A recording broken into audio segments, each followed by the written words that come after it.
Fakultas Psikologi dan Kesehatan Universitas Negeri Padang berdiri untuk menjawab kebutuhan akan ilmuwan psikologi dan tenaga kesehatan yang dapat memberikan andil dalam perkembangan dan kemajuan masyarakat, khususnya Sumatera Barat. Fakultas Psikologi dan Kesehatan mengemban visi untuk menjadi fakultas yang profesional, unggul, dan bermartabat dalam bidang psikologi dan kesehatan.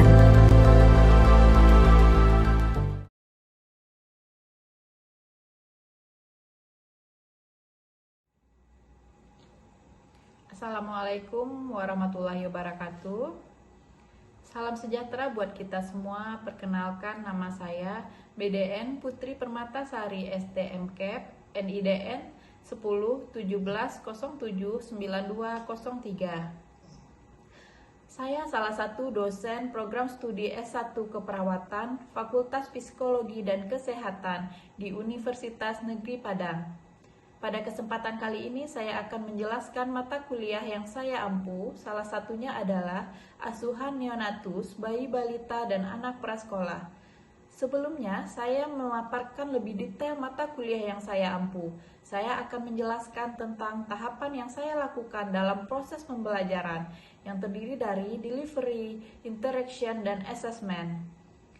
Delivery adalah menjelaskan materi yang akan disampaikan kepada mahasiswa tentang mata kuliah yang saya ajarkan, baik menggunakan textbook ataupun yang didukung dengan jurnal-jurnal. Kemudian interaction, dilakukan dengan perkuliahan tatap muka. Selama proses pembelajaran, ada interaksi antara saya dan mahasiswa terkait materi yang diberikan, sehingga mahasiswa didorong untuk aktif terkait materi yang disampaikan, baik dalam diskusi maupun dalam perkuliahan. Kemudian asesmen, saya akan memberikan penilaian kepada mahasiswa dalam bentuk tugas akhir pembelajaran terkait materi yang saya berikan tadi. Kemudian, adapun tujuan pembelajaran ini dalam rangka untuk kinerja pelaksanaan Tridharma perguruan tinggi di dalam bidang pengajaran. Kemudian saya akan menjelaskan secara singkat tentang deskripsi mata kuliah asuhan neonatus, bayi, balita, dan anak prasekolah. Mata kuliah asuhan neonatus, bayi, balita, dan anak prasekolah penempatannya berada di semester 3 dengan bobot SKS terdiri dari 4 SKS, yaitu 2 SKS teori dan 2 SKS praktikum. Mata kuliah ini diampu oleh 2 tim teaching. Deskripsi mata kuliah ini memberikan kemampuan kepada mahasiswa untuk memberikan asuhan neonatus pada bayi, balita, dan anak prasekolah yang didasari oleh pengetahuan, sikap, dan keterampilan. Capaian pembelajaran yang diharapkan yaitu setelah mengikuti perkuliahan ini, mahasiswa diharapkan mampu menguasai konsep dasar neonatus, bayi, balita, dan anak prasekolah. Kemudian menguraikan adaptasi fisiologi neonatus. Kemudian memahami konsep dasar penilaian bayi baru lahir, kemudian melakukan pemeriksaan pada bayi baru lahir, kemudian melakukan identifikasi kebutuhan dasar neonatus, bayi, balita, dan anak prasekolah. Menguasai konsep tumbuh kembang bayi, balita, dan anak prasekolah. Kemudian mendeteksi dini komplikasi neonatus, bayi, balita, dan anak prasekolah. Kemudian melakukan identifikasi penyulit neonatus, bayi, balita, dan anak prasekolah. Kemudian memberikan asuhan serta melakukan evaluasi asuhan yang sudah diberikan kepada neonatus, balita, dan anak prasekolah. Kemudian melakukan kolaborasi, rujukan kasus komplikasi pada bayi baru lahir, pada balita, kemudian ke tempat pelayanan yang lebih memadai. Kemudian melakukan pendokumentasian asuhan neonatus pada bayi, balita, dan anak prasekolah. Nah, adapun materi pembelajaran atau pokok bahasan yang pada materi asuhan bayi, balita, dan anak prasekolah, yang pertama terdiri dari konsep dasar neonatus, bayi, balita, dan anak prasekolah. Kemudian ada adaptasi dasar penilaian pada bayi baru lahir. Kemudian pemeriksaan pada bayi baru lahir, kemudian kebutuhan dasar neonatus, bayi, balita, dan anak prasekolah. Kemudian juga mempelajari tentang konsep tumbuh kembang pada bayi, balita, dan anak prasekolah. Kemudian deteksi dini komplikasi pada neonatus, pada bayi, balita, dan anak prasekolah. Kemudian penyulit dan komplikasi. Kemudian ada asuhan serta melakukan evaluasi asuhan yang sudah diberikan pada neonatus, pada bayi, balita, dan anak prasekolah. Nah, kolaborasinya atau rujukan kasus kegawat daruratan ke tempat pelayanan yang memadai. Kemudian dokumentasi asuhan neonatus, bayi, balita, dan anak prasekolah. Kemudian, metode pembelajaran yang saya lakukan di dalam proses pembelajaran terdiri dari problem based learning, di mana metode pembelajaran ini melibatkan keaktifan mahasiswa untuk selalu berpikir kritis dan terampil dalam menyelesaikan suatu masalah atau permasalahannya. Kemudian saya mengadakan small group discussion, di mana salah satu bentuk model pembelajaran diskusi antara saya dengan mahasiswa atau mahasiswa dengan mahasiswa lainnya yang melibatkan 2 atau lebih interaksi ya antara mahasiswa dengan tatap muka, menganalisis dan memecahkan suatu masalah materi yang disampaikan baik dalam diskusi maupun dalam perkuliahan. Kemudian ada juga dengan conceptual learning, adalah kegiatan pembelajaran yang menyampaikan materi dengan cara mengaitkan dengan kehidupan nyata dan sehari-harinya mahasiswa, dengan kasus yang ada pada mahasiswa dalam kehidupan sehari-hari. Kemudian dalam perkuliahan, saya juga menggunakan WhatsApp group untuk menyampaikan informasi, baik itu pengumuman dan lain-lainnya, serta juga menggunakan Google Classroom untuk mempermudah komunikasi dan juga untuk membagikan materi serta mengumpulkan tugas-tugas. Kemudian saya juga melakukan asesmen, aspek evaluasi atau penilaian yang saya nilai pada mahasiswa berdasarkan komponen evaluasi dan penilaian yang telah disepakati pada kontrak perkuliahan di awal perkuliahan. Jadi mahasiswa sudah mengetahui komponen evaluasi apa dari perkuliahan neonatus, bayi, balita, dan anak prasekolah. Jadi mahasiswa telah saya paparkan apa-apa saja yang saya nilai nantinya gitu. Nah, kemudian adapun komponennya di antara lain adalah yang pertama ada terdiri dari ujian tulis, ujian praktikum, kemudian ada tugas, kemudian kehadiran. Nah, itulah proses asesmen yang saya lakukan di dalam proses pembelajaran itu sendiri. Berikut adalah contoh video mengajar pada salah satu pertemuan pada mata kuliah asuhan neonatus, bayi, balita, dan anak prasekolah. Terima kasih. Assalamualaikum warahmatullahi wabarakatuh. Assalamualaikum warahmatullahi wabarakatuh. Waalaikumsalam warahmatullahi wabarakatuh. Baiklah, pada siang ini kita akan kuliah tentang asuhan kebidanan pada bayi, balita, dan anak prasekolah. Nah, hari ini kita mulai dulu dengan berdoa, di mana ketua akan memimpinnya.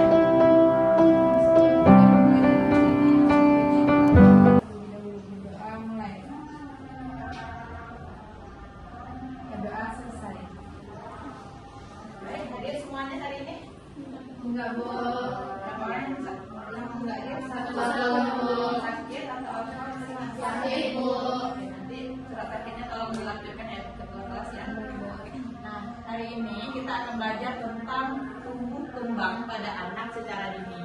Ya, dimana sebelumnya kita sudah belajar tentang pengelompokan umur dulu ya. Ya, itu terdiri dari bayi, balita, dan anak prasekolah. Siapa yang masih ingat pelajaran kita minggu kemarin? Oke, coba namanya.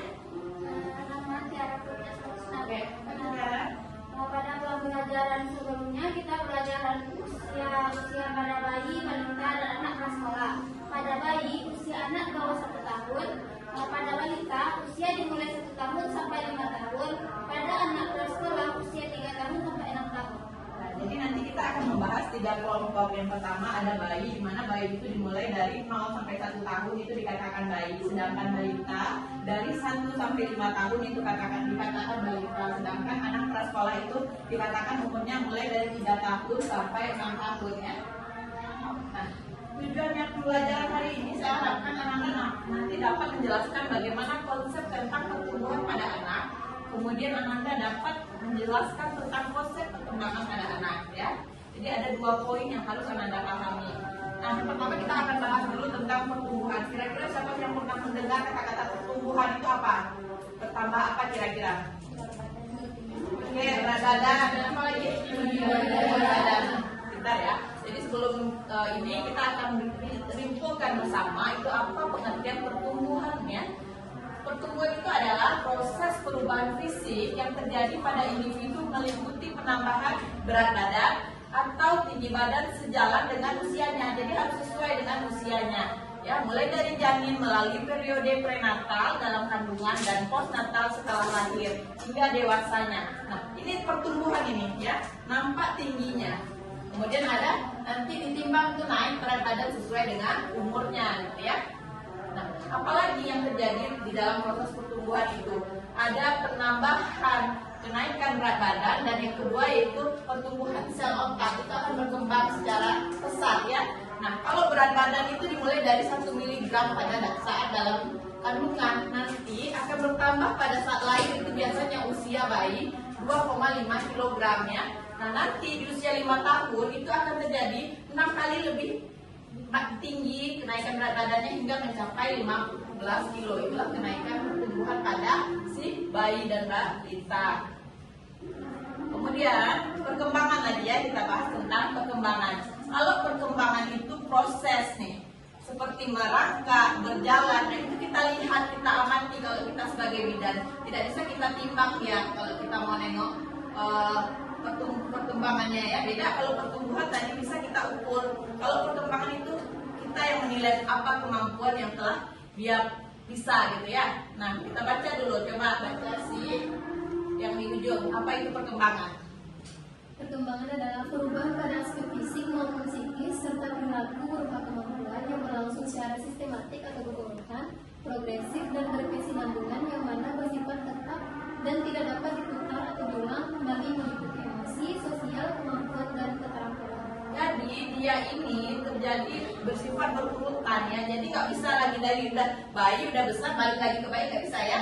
Jadi dia nanti akan mulai dulu telungkup perkembangannya ya. Kalau bayi baru lahir dia akan mula-mula belajar telungkup. Habis telungkup dia akan merangkak. Habis merangkak dia akan belajar duduk. Habis duduk dia akan berdiri. Kemudian dia berjalan dan berbicara gitu ya. Tidak ada dulu baru habis lahir tiba-tiba dia bicara dulu, enggak ya. Jadi dia mengikuti proses itu dulu baru bisa ke tahap berikutnya. Apa perbedaan antara pertumbuhan dan perkembangan itu? Kira-kira siapa yang tahu? Kalau ya. Pertumbuhan tadi apa?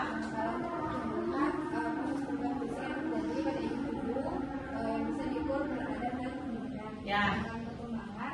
Proses Perubahan sifat ya. psikologis yang dimana terjadi secara berurutan dari buku merangkak. Ya, sangat bagus ya Ananda ya. Jadi itu perbedaannya, berbeda sekali antara pertumbuhan dan perkembangan. Kalau pertumbuhan itu sifatnya kuantitatif, artinya dapat kita ukur. Sedangkan kalau kualitatif tidak dapat kita ukur, tetapi kita amati secara langsung ya.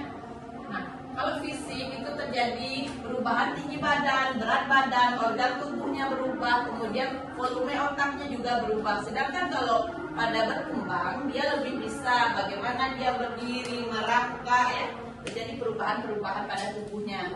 Proses ya. Nah, ini proses yang dimulai dari dalam rahim. Yang pertama ada sel ovum ya, bertemu dengan sel sperma baru terjadi pembuahan di dalam rahim. Ya, itu dari 0,01 mili kemudian dia akan berkembang menjadi 2,5 kg pada saat lahir. Nih, ini prosesnya dari morula, blastula, dia tertanam di rahim seperti embrio baru seperti janin. Nah, ini nanti dia akan lahir seperti bayi. Nah, ini proses pertambahannya, nampak dia bertambah ya. Paham ya? Nah, definisi perkembangan pada anak apa aja yang terjadi perkembangan pada anak? Yang pertama terjadi peningkatan intelektual kognitif, di mana bertambah dia bisa dia berpikir, mengingat, memecahkan masalah anak itu ya. Kemudian apalagi terjadi proses perubahan konsep diri, di mana dia mulai tahu siapa dirinya. Saya anak bunda ini gitu ya. Ayah saya ini, dia udah tahu diri dia. Kemudian apalagi agama, dia akan tahu apa agamanya seiring perkembangannya. Ya, mulai dia tahu apa agama ibunya dia akan ikuti, apa agama orang tuanya dia akan ikuti. Kemudian motorik dia akan mampu untuk melakukan pengendalian gerak tubuh, dia mampu untuk melakukan berjalan, berdiri, berlari ya. Kemudian emosionalnya akan berubah seiring waktu. Kemudian pengendalian pikiran, perasaan dan perilaku. Kemudian juga terjadi perkembangan sosial, bagaimana dia berinteraksi dengan orang lain ya. Kemudian apalagi bahasa, biasanya bahasa diiringi dengan umur 2 tahun itu dia akan bisa mengucapkan 1 kata, 2 kata, bahkan nanti beriringan umur 3 tahun dia akan bisa merangkai kata ya. Kemudian apalagi moral itu terjadi perilaku baik dan buruknya anak. Jadi inilah proses yang terjadi pada perkembangan anak ya. Ada tadi intelektual, konsep diri, sikap, agama, emosional, motorik, sosial, bahasa dan moral, banyak sekali. Nah, kebutuhan pada anak kira-kira apa aja? Kasih sayang siapa kira-kira yang paling dibutuhkan? Orang tua. Kemudian apa lagi? Penghargaan. Dia baru bisa berjalan selangkah 2 langkah itu perlu dihargai. Karena kalau tidak dipuji dia tidak mau untuk mencoba ya. Apalagi kira-kira kebebasan kira-kira kalau dia mau manjat dilarang terus sama tantenya atau bundanya, kira-kira bisa nggak dia mengeksplorasi diri? Tidak, dia harus mencoba ya. Kalau dia mencoba dia akan tahu ini bahaya atau tidaknya. Tapi kita tetap menjaga, jangan sampai dibiarkan dia mau masuk sumur kita biarkan, jangan. Ya tetap kita biarkan selagi masih dangkal, itu masih sesi aman, kita biarkan aja dia mencoba mengeksplor ya. Apalagi pemberian orang yang wajar dan fleksibel. Oke, kita memberikan pujian. Apalagi Kesempatan dan waktu yang menjobanya.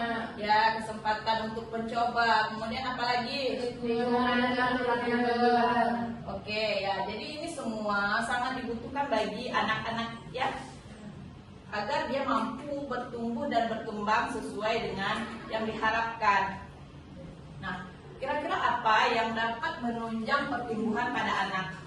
Gizi seimbang. Kira-kira pada anak usia 0 sampai 6 bulan apa yang dibutuhkan gizinya? ASI. Bolehkah si bayi kita kasihkan air putih?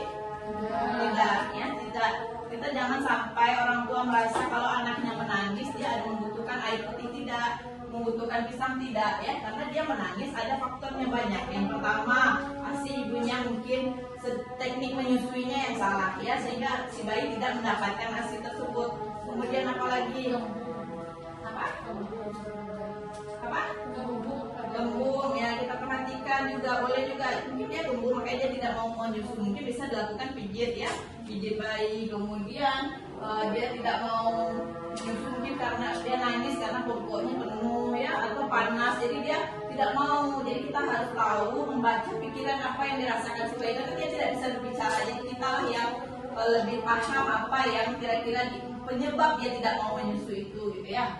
Nah, setelah 6 bulan kita lanjutkan pemberian ASI, namun kita berikan apa kira-kira? Makanan pendamping ASI ya, namanya MPASI. Kenapa kita berikan? Karena kualitas pada ASI itu tidak sebaik yang 6 bulan kemarin. Jadi kita perlu makanan pendamping agar tetap tercapai tumbuhnya si bayi, si anak tadi ya. Kalau tidak diberikan makanan, nanti tidak naik-naik berat badannya, karena dia sudah bisa nanti merangkak. Kalau kita tidak berikan makanan, tentu dia tidak bisa tidak bisa dia mengoptimalkan otot-ototnya ya, kalau tidak makan, tidak ada tenaganya gitu ya. Kemudian apalagi vitamin A juga perlu diberikan pada anak. Kenapa? Karena dapat meningkatkan daya tahan tubuh anak serta memelihara kesehatan mata dan mencegah kebutaan ya. Kemudian apa kita laksanakan lagi untuk menunjang pertumbuhan si anak? Yang pertama, deteksi dini pertumbuhan pada anak ya, menimbang dan mengukur tinggi badan itu sangat perlu untuk mendeteksi dini agar tidak terjadi masalah pada si anak. Nah, faktor-faktor yang mempengaruhi dari pertumbuhan dan perkembangan anak kira-kira apa? Keturunan. Nah, siapa nanti nih calon-calon nih? Calon-calon kalau ibu-ibu udah pastilah calonnya bagus-bagus karena bidan semua ya. Nah, nanti suami ini jadi faktor nih, ya harus dicari yang sehat, ya. Karena nanti ibu-ibu sendiri ini yang akan berisiko nanti, misalnya si bapak punya alergi. Nah nanti rata-rata itu anaknya si bapak yang alergi, anaknya nanti alergi. Tiba-tiba ibunya nggak mau kasih ASI atau depresi, nggak keluar ASI, itu dikasih susu formula. Oh ternyata dikasih susu formula buka-buka semua kan pusing sendiri. Nah makanya kita kalau bisa upayakan pemberian nutrisi itu memang ASI, karena nanti kita nggak akan tahu apa yang akan terjadi. Ternyata anak nggak bisa minum susu formula, ya kan kasihan, nggak ada yang bisa dimakannya lagi. ASI nggak bisa, ASI ibu kan udah diberhentiin dikasih susu formula, ternyata dikasih susu formula tidak cocok, ya, sehingga si anak ternyata alergi berat dengan susu sapi, bengkak badannya semuanya. Kalau saya di klinik itu pasien saya buka-buka, nah kan kasihan, kita akan cari donor ASI lagi, ya, akhirnya kita cari donor ASI dan itu agak sulit mencarinya, ya. Nah, kemudian apa lagi faktor lingkungan ini sangat banyak mempengaruhi. Yang pertama, nutrisi, ya, nutrisi itu akan mempengaruhi tumbuh kembang. Kalau kita berikan cuma misalnya makanannya kurang bergizi, ikannya dikit atau tidak terpenuhi, tidak ada nasi, tidak ada lauk, tidak ada sayurnya, tidak ada buah, nanti akan mempengaruhi terhadap tumbuh dan kembang si anak. Kemudian apa lagi yang mempengaruhi? Kimia, suami yang merokok, ya, asap rokok tinggal di pabrik, itu akan mempengaruhi nanti terhadap si anak. Kemudian apa lagi? Infeksi, ya. Kemudian ada sosial ekonomi juga akan mempengaruhi. Jadi kalian harus matang dulu kalau mau berumah tangga, itu harus punya penghasilan yang tetap dulu, ya. Jangan berharap nanti kalau udah nikah rezeki pasti ada. Memang pasti ada, tapi pusingnya minta ampun itu, ya. Nah, kemudian apa lagi? Obat-obatan seperti yang mengkonsumsi obat-obatan terus-terusan itu akan mempengaruhi juga. Kemudian kebersihan dan sanitasi, misalnya rumah-rumah yang masih menggunakan WC-nya masih di sungai-sungai, itu juga akan mempengaruhi terhadap pertumbuhan dan perkembangan si anak, gitu, ya. Lingkungan pengasuhan itu dimana misalnya dia dititipkan di tempat TPA pengasuhan, kita kan tidak tahu bagaimana di situ ada penyakit satu akan berkembang biak atau pindah-pindah ke anak kita, gitu, ya. Kemudian apalagi teman sebaya sekolah, kualitas pengasuhan itu akan sangat mempengaruhi. Nah, itu faktor-faktor yang mempengaruhi pertumbuhan dan perkembangan pada anak, ya. Oke, sampai di sini materi kita nih udah penutup di ending nih. Coba kita hari ini simpulkanlah bersama-sama kira-kira, ya, apa itu materi tadi. Pertumbuhan apa yang berubah? Berat badan, apa? Badan tambah perkembangan otak, ya. Kalau perkembangan, apa yang berubah? Kemampuannya, bisa apa saja dia nanti? Melangkah, bisa bertumbuh, bisa berbicara, berdiri, ya. Itu proses perkembangan, ya. Itulah yang materi kita hari ini. Saya harapkan Anda nanti untuk minggu depan juga mempelajari materi kita, dimana kita besok akan mempelajari gangguan lagi, ya, gangguan pertumbuhan dan perkembangan. Saya harapkan nanti satu orang akan mencari satu jurnal, ya, nanti apa sih masalah yang ada saat ini di Indonesia terutama, ya, apa gangguan-gangguan pertumbuhan dan perkembangan, ya. Ada yang mau ditanyakan lagi? Enggak? Ya, jadi jangan lupa cari jurnal satu per orang, ya. Kalau tidak ada, kita tutup perkuliahan kita hari ini dengan membaca Alhamdulillahirabbil alamin.